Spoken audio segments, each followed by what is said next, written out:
The Olympic torch relay is an elaborate tradition.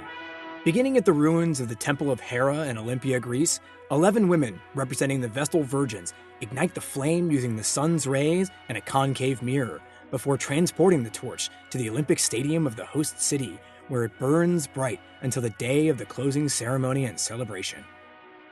Like the messengers who proclaimed the secret Olympic truce, the runners who carry the Olympic flame carry a message of peace on their journey, they say. But the torch relay is no ancient tradition, and no symbol of unity.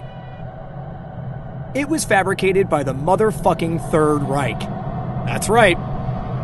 The Nazis would take the flame through the very countries they would occupy within the next 10 years, and use the torch most famously as a visual hallmark in the film of Hitler's favorite director, Leni Riefenstahl. It should come as no surprise that a group of propagandists would delight in inventing such an elaborate pagan ritual.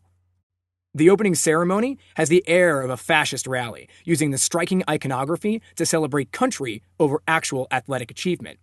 In this spectacle, the athletes themselves are turned into machines that perform and never speak. And despite all this, the tradition remains to this day, as well as many other Nazi inventions now baked into Olympic custom, including excessive state spending on unnecessary infrastructure. The 1932 Games in Los Angeles got a lot of attention for building the first Olympic Village, so, to outdo them, Hitler commissioned a number of new facilities, including an enormous stadium, making the host nation's leader a centerpiece of the opening ceremony. President Herbert Hoover didn't even attend the 1932 Games in LA, but in 1936, Hitler was front and center, authorizing local police forces to sweep the city of undesirables. In order to clean up Berlin for the Games, the chief of police was given permission to arrest all Romani people and put them in a concentration camp.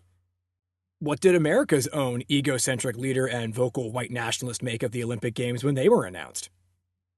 From Nigel Farage and UKIP claiming credit for Britain's gold in 2016, to Vladimir Putin shelling out $50 billion on the most expensive Olympics ever in Sochi in 2014, to Donald Trump taking the credit in 2017 as white nationalism is, again, on the rise, the Games have a way of bringing out the worst of the world's worst. The truth is, Los Angeles doesn't need to turn itself into a stage for a nationalist parade. We don't need more displays of phony fascistic unity. We need housing, safety, and services for all Angelenos. It's not too late to let the people of Los Angeles have a voice in the decision to bring the Olympics to LA.